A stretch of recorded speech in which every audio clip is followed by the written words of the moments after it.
Well, my near-death experience really was I describe it as a kick in the butt, because it was. And, after, in the same way with my writing my treatise, I looked back and discovered these things about breathing through my whole life. I could look back before that time and see things that were nudging me in the spiritual direction. I also think part of it was I wasn't paying attention. That's why I needed to have my near-death experience, because it was something that was no denying it. It wasn't like, a general feeling, I should look into this kind of thing. My near-death experience happened. I drove into a tree. I was sleeping at the time, so I had gone to a party.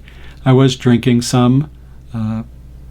Kind of a cute story. I had drinking a little bit, and wasn't back in those days. I wouldn't have. Nowadays, I don't drink at all, actually. So it's not that. But I wouldn't encourage anyone to drink at all and drive. It was a different time where people were doing different things, and but I asked my friend to drive me home, partially because the young lady having the party, thought she was cute, and that way I could go back the next day and talk to her. But when I was actually visiting my parents. I was living in Colorado at the time and came back to New York to visit my parents. When I was almost back to my parents' house, I remembered my sister needed the car in the morning, so I told my friend. He protested. I explained I thought I was faking being too high to drive. So he drove me back, and then I remember leaving the party. I don't remember anything after that until I was out of my body in the white light, looking down. My body was out of the car, leaning against the tree, and there was a police officer crouching over me, looking at me. I assume he pulled me out of the car, but that part I never verified. And then I was in the white light, and it was a very kinesthetic feeling. I felt, I'm always fumbling for the right words to describe it, because it does sort of transcend the physical level, but it's somewhere between just the most beautiful summer day, and I like summer, and just knowing everything is all right, feeling hooked into wisdom that was just kind of knowing everything, and at the same time almost knowing nothing. Like, it was almost like, what could this even be? I still, even though it was many years ago, I always feel like I still haven't gotten the right words to describe it. Then I wasn't looking this way, but behind me, and I could kind of see it in my mind's eye, that there was two beings behind me. One was just this big white light, and one was like a being, like a human being, but just a light being. The way that I do describe it came after, when I met some teachers that described some of the things they experienced, and it was like, oh, that was it. So one phrase that really grabbed me was the ocean of divine love and benevolence. So that comes from the Islamic tradition. And then when someone was talking to me about Jesus, it was like, oh, that, just the feeling I got when they spoke these words, like, oh, that was the small being behind me. And then as I started learning about spiritual things, the big white being, I don't even know what to describe it, that was God.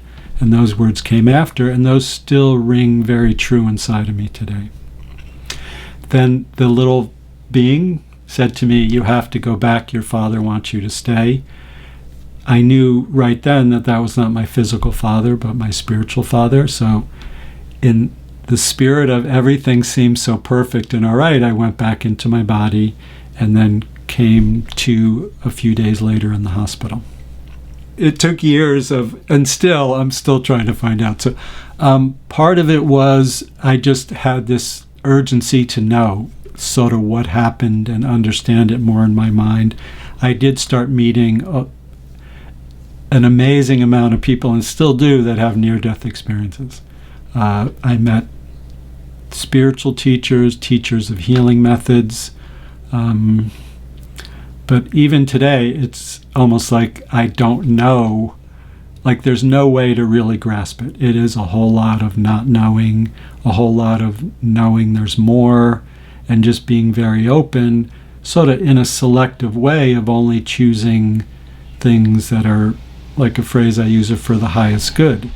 And, just having a clear intention of wanting it to be like the purest, the most loving, but keep going, and also knowing it might be in a form that I don't quite understand. So in the way I look back, and I learned so many spiritual lessons from playing sports in other things I did too. My dad was an electrical contractor, and I worked for him for some years. The electricians, they were so tuned into, some of them could fix things that intellectually they didn't really know how to fix. They were just so good at that. When I worked as a chef for a while, and just watching, there was this one guy, he was so good he would carve the meat and stuff. It was like really quite amazing. So I've learned, this magical, spiritual, loving thing of God that comes through people in all different ways. And I want to be open to learning about that in whatever way I can. And I encourage my clients and other people to do that also. It is, and that's good. So even though, some people do surveys about it, it starts to become more proof in a scientific way. If enough people have the same experience, it is considered proof. Yeah, I definitely had a life-threatening injury because my head was split open. So, yes, my dad, I went back and checked with my dad, and he said, yes, when he first saw me, actually the skin on the top of my head was like pulled over to the side, and you could see inside my head. I still have a scar that goes from the corner of my eye all the way back across the top of my head to the back. It was a different time, and in those days doctors felt it was better to not tell people and family exactly what happened. Nowadays they have to, but two things I remember is the look on the neurologist's face, like almost this impish kind of look, smiling, like that he did such a good job to save me. And he said something like, you're lucky you made it. He didn't say you made it. He just said you're lucky, with the smile on his face. And then he told me I have to go back to him a number of times over the next few months to be checked. The other thing was, one of the nurses said to me, it was a close call with you. So, but I don't know if I flatlined or any of that stuff, because they didn't give that information. Like I said, I did check with my dad, and he said no, they didn't tell him anything. They just let him see me for a moment, and then they had to wait in the waiting room.